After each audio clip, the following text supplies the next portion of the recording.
Right guys, okay, here we go.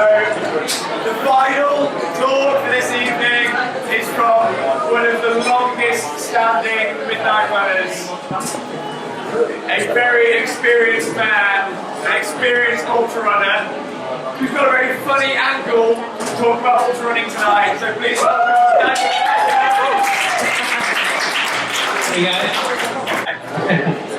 My name is Daniel, and I want to talk to you about a topic that is very familiar to me, and maybe familiar to some of you as well. The topic is how to outsmart the 100K, but it's not really about the 100K. It's how to outsmart the challenge that you're really afraid of, that you're not prepared for at all. Because we have some people here in the room who have run 100K. I see you. And most other people will never think about it. So that puts people in two categories. People who actually train for it, go do it, and have no major problems with it. And other people will never even attempt it. I'm somewhere in the middle. I was never fit enough to do this, but I still have the ambition that I want to do it. It didn't end very well, but I learned a lot from it, okay? So I'm going to share a few things with you. First of all, if you find yourself in a situation that you signed up for the race, and it's 2 days to go, you have a decision to make. Should I pick up my number, or should I just let it go? Should I postpone the race, or should I not attend at all? And my answer is very simple. You should totally go for it. If you're ready, if you're not, for multiple reasons. Because you signed up for it. And if you're not ready, you can say that, hey, life came in between, my girlfriend broke up with me, I was fired from my job. It doesn't matter, life always happens. You signed up for it, so show up, take the beating. Especially because, first of all, you will learn something from it, that's for sure. You will reach some point. In life, you usually don't get the luxury of postponing anything. Stuff will happen whether you're ready or not. So it's just better to get used to that feeling that, okay, I signed up for it, I will give it my best shot. And if I fail, I fail. Let's see how that works out. So I discovered only one reason why you should not pick up your number. And that's injury. That's the only reason when you should not pick up your number. If you're injured, I've never met anyone in my life who ran a race injured and said afterwards it was a good idea. Never. And I know a couple of people who ran a marathon with a broken ankle and didn't walk for 6 months. You might not run for the rest of your life. It's not worth it. So that's the only reason. But other than that, if you have fever, you have headache, you have heartache, you are low on money or whatever, those are not reasons not to run a race, not to attempt a race, okay? But if you're really not prepared, so first of all, the example 100K, what would be prepared? How do you know you're not prepared and you're not just scared and exaggerating? So I actually asked a couple of people who run 100K races regularly, and I asked them, so what was your training routine before, the month before the race? And they said, well, you should run about 400 kilometers the month before, and maybe the month before that as well. So about 100K a week, and your long run should be, well, in the end it should be around 60, 70K. You should have done 60, 70K runs regularly. So if you haven't done that, you're not ready for the 100K. My readiness was about marathon level, meaning I ran about half of this. I ran about 200 in a month, and my long runs were about 30K. So my friends who actually ran 100K, they say, you will suffer. And I said, okay, let's see how that looks like. So when you approach that, I'm saying you should go all for it, but you should be realistic. You should approach it with very realistic expectations. So a couple of thoughts on that. So the expectations that you should set for a challenge that's really audacious and out of your reach and that you're not prepared for. On the example of 100K, that should be, you will experience way more pain than the guy who actually trained for it. You will experience it for longer. So that's for sure. Because if you train for it, pain will set in around 50K or 60K, right? And it will last for, I don't know, 3-4 hours until you finish. If you haven't trained for it, pain will set in at 30K, and it will last for 16 hours because you're walking. So you have to realize that, and when you realize that, you have to sit down, maybe with a bottle of wine, and come up with a story. Why do I want this pain? Why do I want to experience it? And our minds are very creative. Just come up with a story why this is important for you, and make it sink in, because you will keep repeating that at 3 a.m. when you're still far away from the finish line. And I can't tell you that story. I cannot tell you what that story should be. It should be your story. Just come up with something why this is important. Number 2, have no real expectation of finishing. You just go there and play. I mean, if you're the underdog, that's the good thing about this, that nobody really expects you to finish. You may not. Just go out there and give it your best shot. So the important bit, in my experience, there are only 3 reasons to exit a race. If I'm cold, if I'm hungry, and if I've broken something. And I put question mark in front of the cold and the hungry, because those are actually easy to fix. Bring enough clothes, bring enough sandwiches, that's all it is. But it's happened to me. I gave up races because I was cold. I was just shivering for hours. If you shiver for hours and the shivering stops, that's bad. Then you're close to getting into the hospital. So you really should get into safety. And when I say safety, like knock on a house and say, I'm really in a dangerous state right now, please let me in. I just need warmth. Being hungry, if you're in the middle of the race, the next checkpoint is 20k away and you're low on sugar, you will just collapse. That's not good either. But again, those are easy to fix. Just bring enough of both. So, broken, if something breaks, you should get out of the race, because walking on a broken ankle, that's not smart. Again, you might not run again ever in your life. That's not good.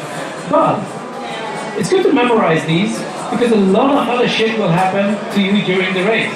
So if you memorize these 3, you can look at your leg, hey, my leg is bleeding. That's not on the list. So patch it up.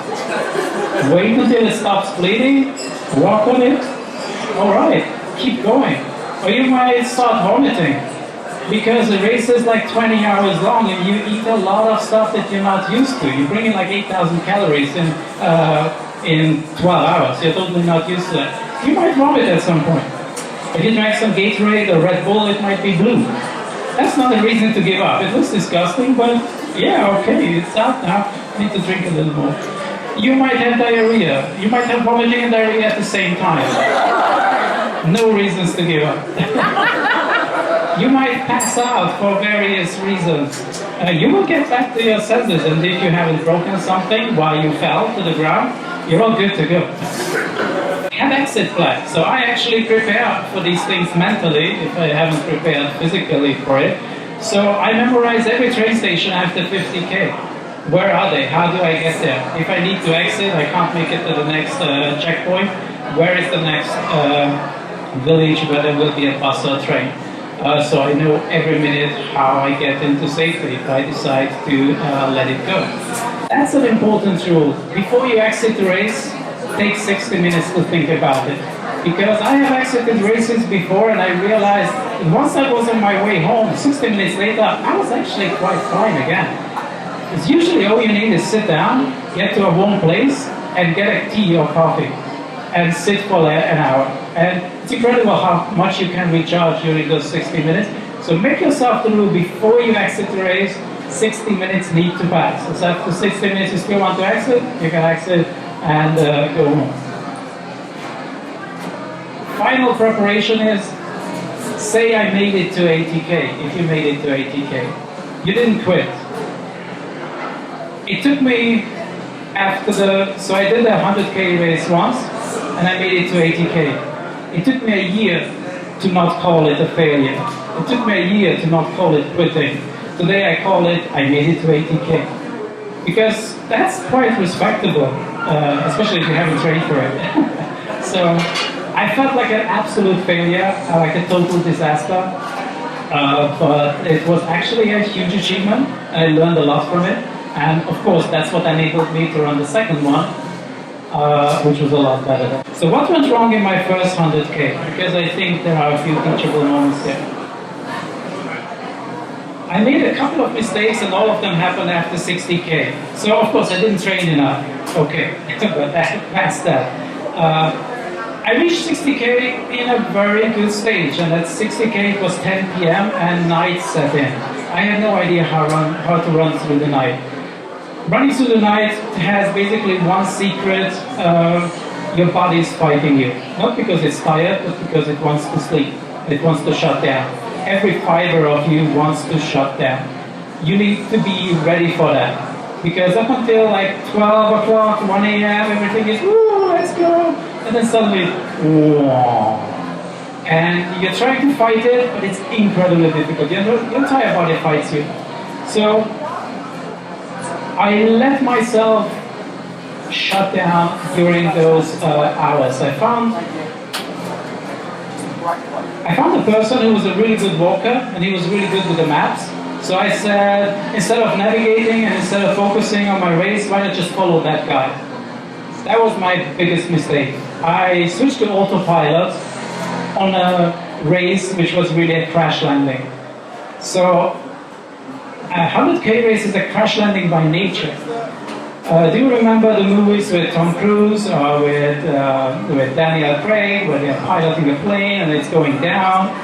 So what's happening there?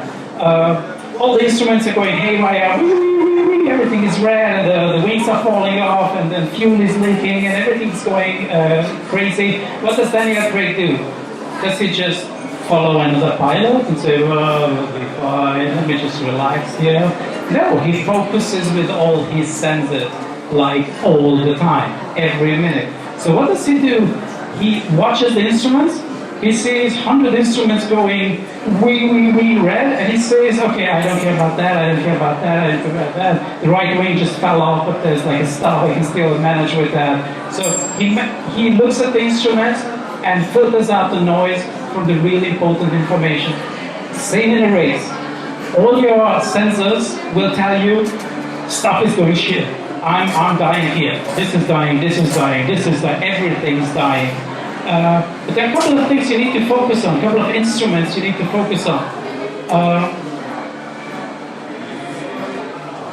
Most importantly, if you're cold or if you're hungry, especially after like 12 hours, you are numb to these things. You don't feel cold anymore. But basically, if you see your breath, you should have at least 2 layers on, okay? So if you're not running a high pace and generating a lot of heat, you see your breath and you have a t-shirt on, you're probably cold, but you don't feel it. So you have to think about that. Hey, I see my breath. You should put some clothes on. Because 2 or 3 hours later, you will just collapse and you will be in an embryo pose and then be shivering. The same with drinking and with eating. You should have, you should bring in about 60 grams of sugar every hour.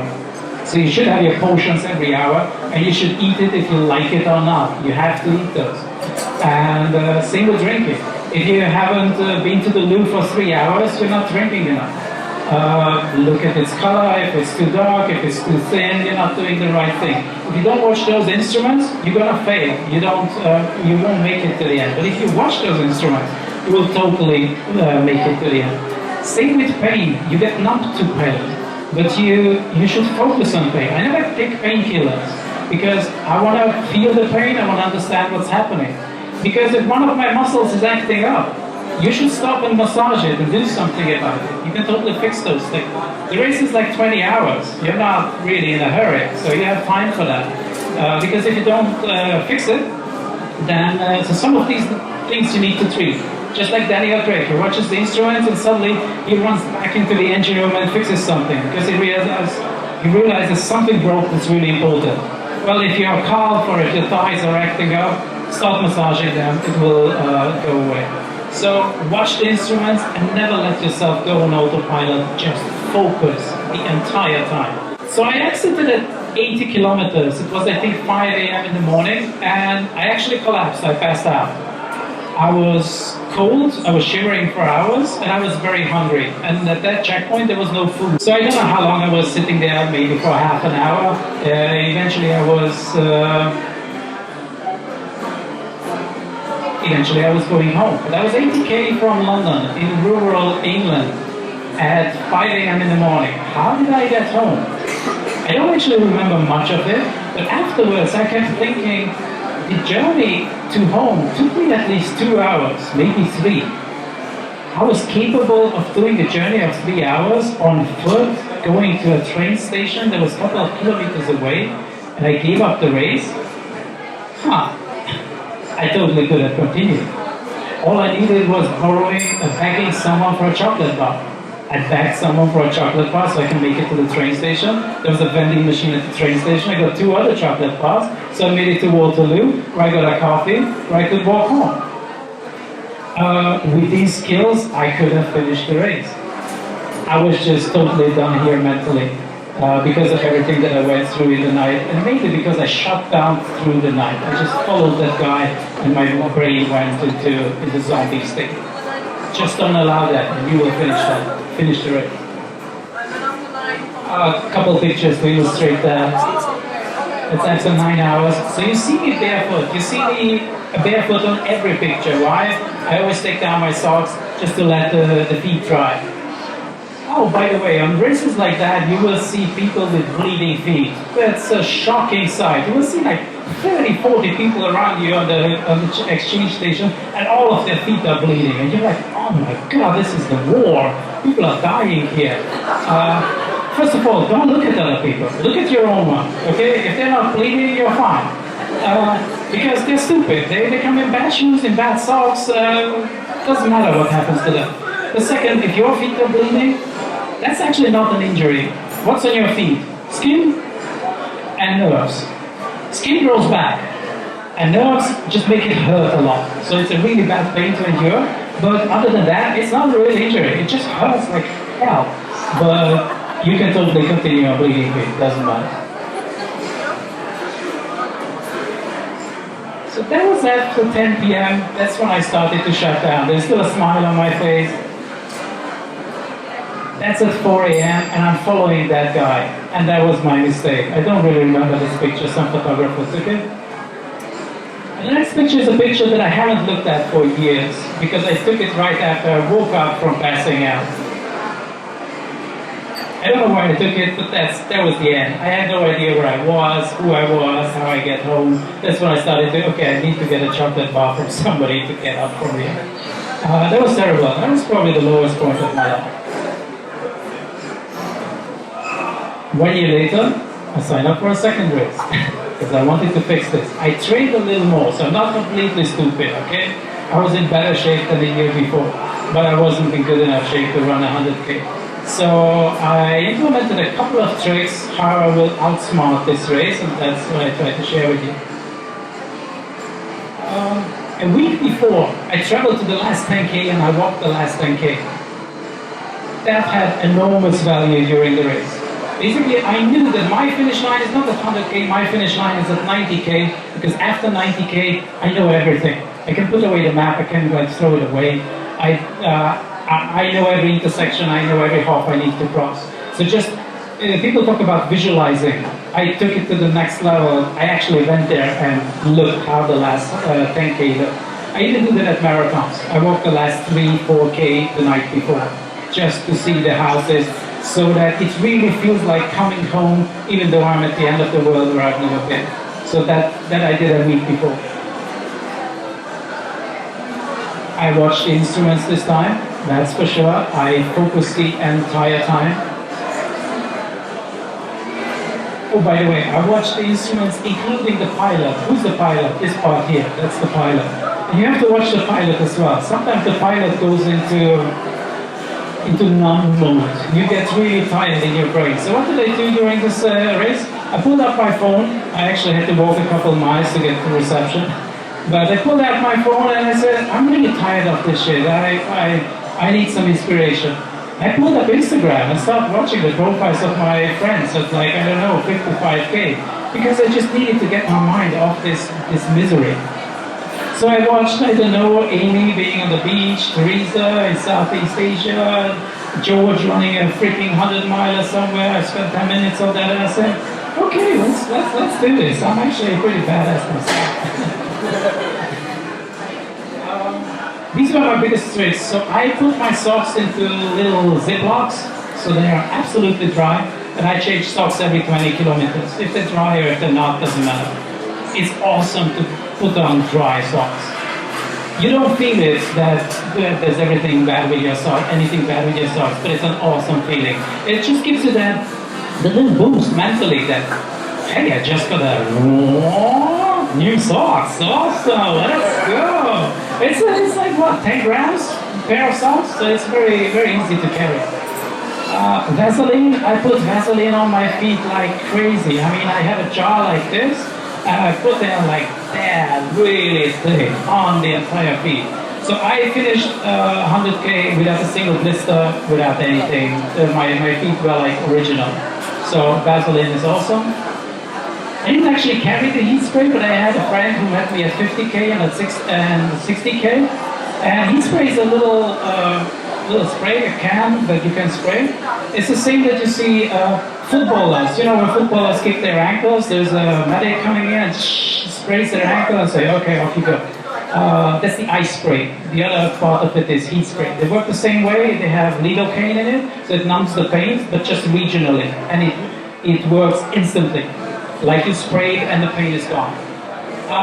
That's good because if you take painkillers, no matter which painkillers you do, it takes 20 minutes to work and it messes up your stomach. And your stomach is already messed up from eating all that stuff for 20 hours. So it's much better to just spray something on your calf because, not because it will make the pain better, it comes back in 30 minutes, because it gives your brain 30 minutes of break. Because after 12 hours in pain, you're like, just give me a break to catch my breath. I just want 10 minutes without pain, please, so I can regroup up here. And that spray totally makes the trick. You just put it on and for 30 minutes you don't feel it. But don't get too cocky, don't start running on it. It's still a shitty car because you killed it. So just walk your natural pace.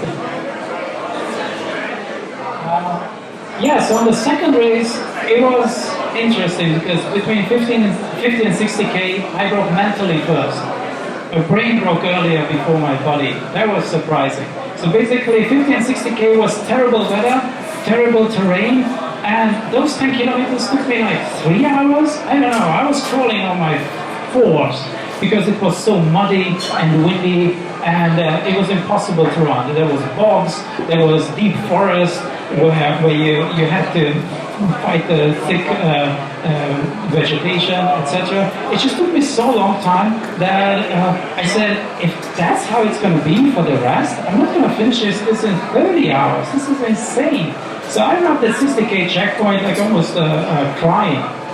And I tell you in a second how I got back from this.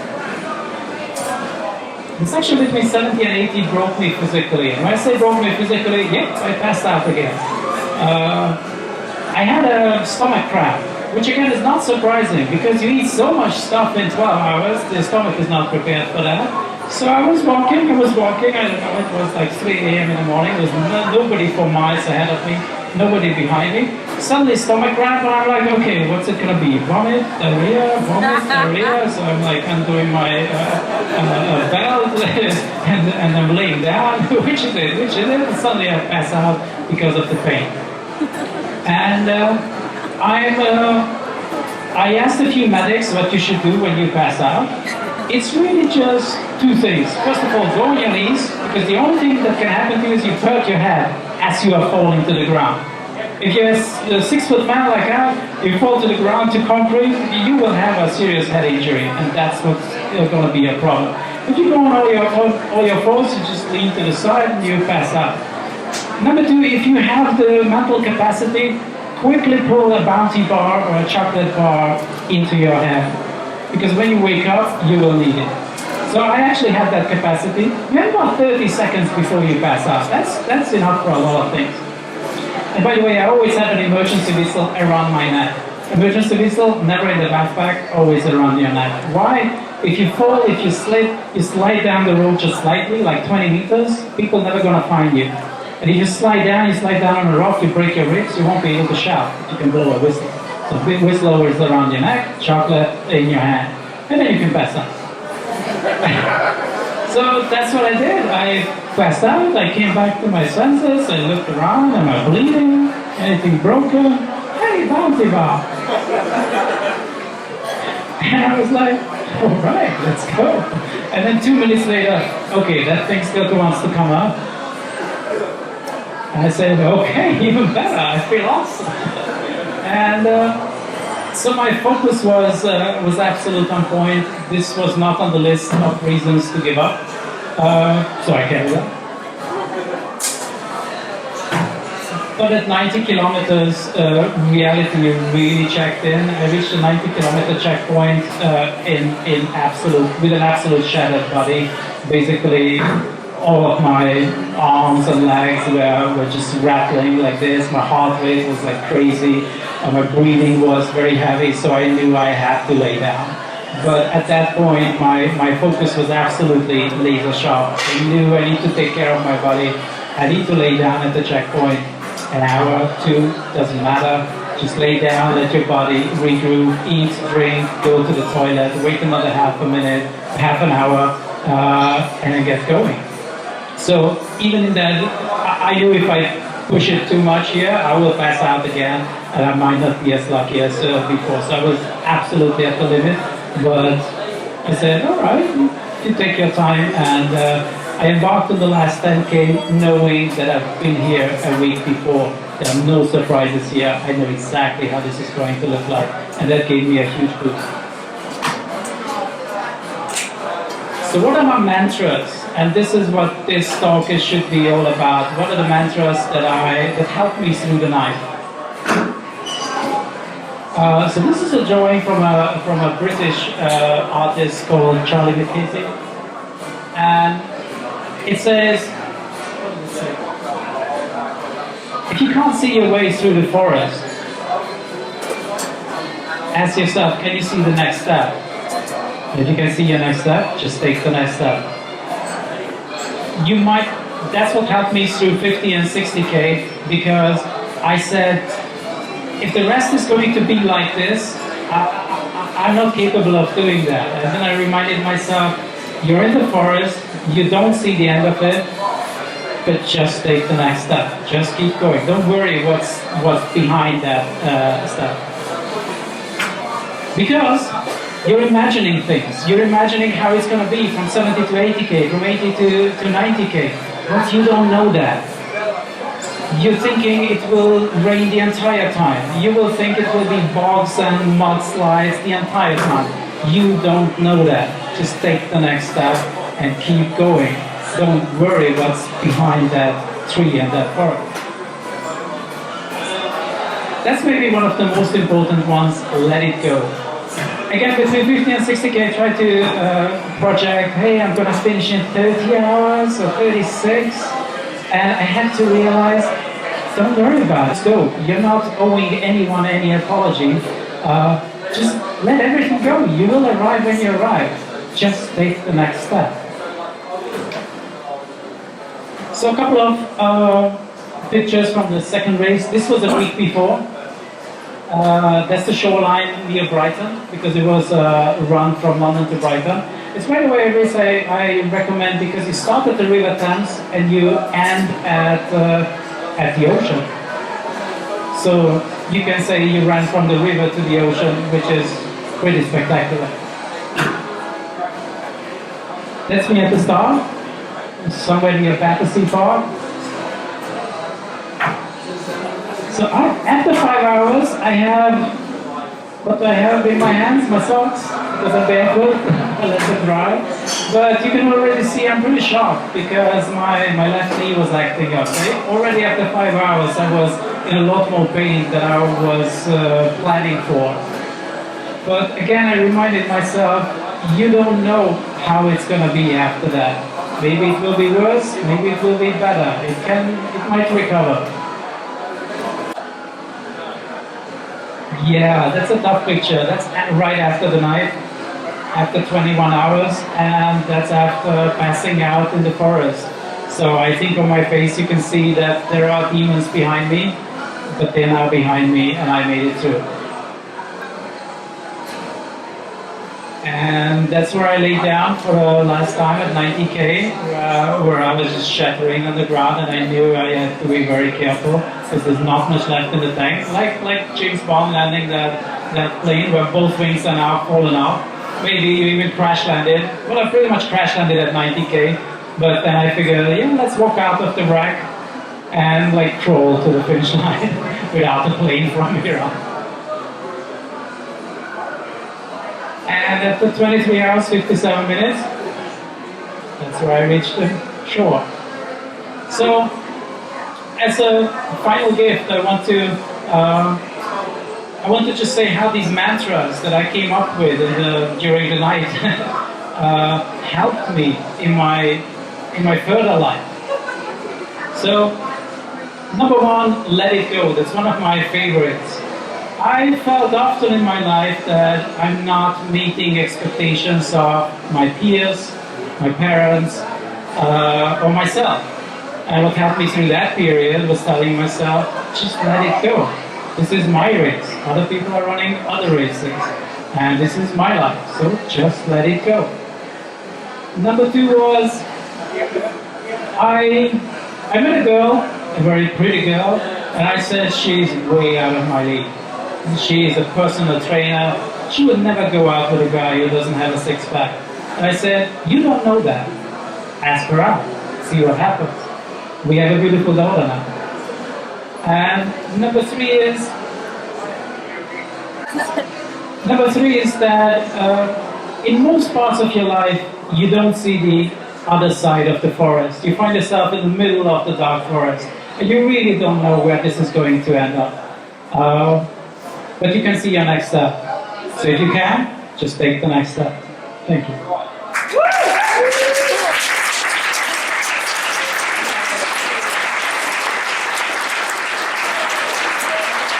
Any questions?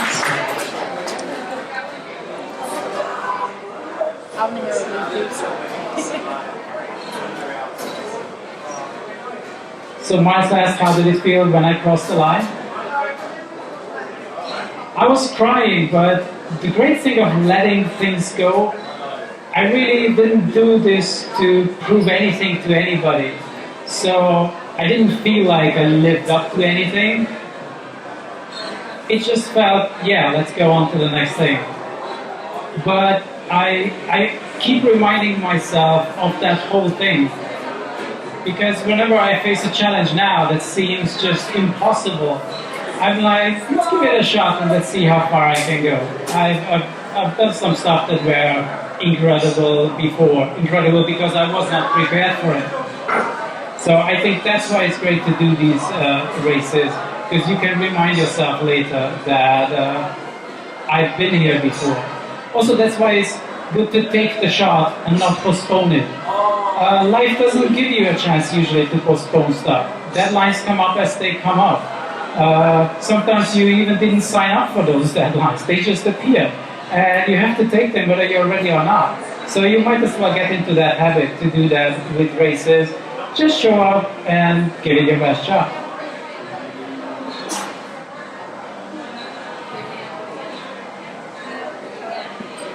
Will I do 100K ever again? No, I will not.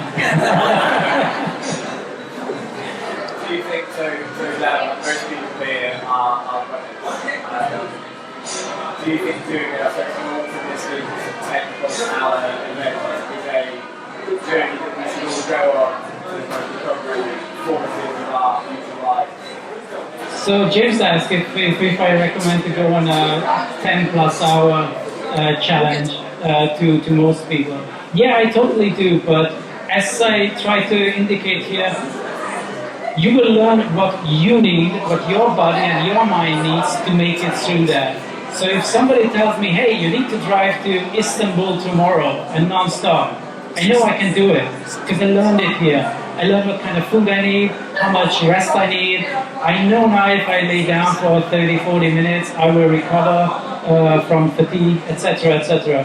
So you will just have that calmness that, okay, I know what to pack, and I know how to look after myself during this thing. And this knowledge gives you such a calmness for anything that life throws you that, okay, I need a bag of this size, I need a few coins, and then a few chocolate bars, and we can go to Venezuela tomorrow. Sure thing. So, definitely. What was the first meal you ate afterwards? What was the first meal I ate afterwards? A burger and beer. Two.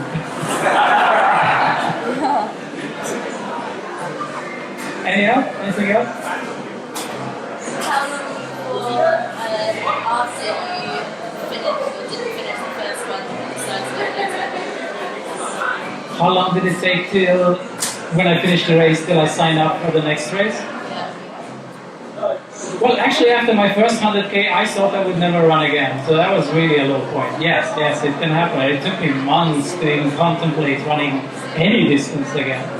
That felt bad. But after the second one, I don't know, I think it was a month or something when I signed up for the next marathon. But to Dana's question, I did promise myself never to do 100K again. But if I can help others to achieve that, I will do that absolutely. You actively did anything to get your running mojo back? Say again? You actively did anything to get your running mojo back?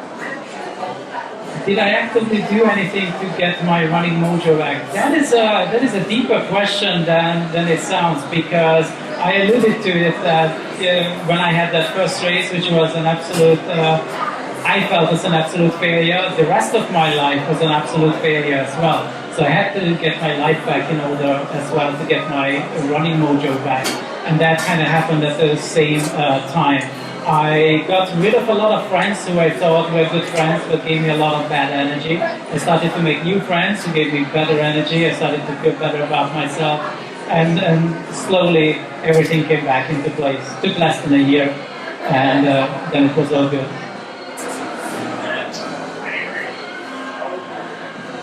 Thank you very much.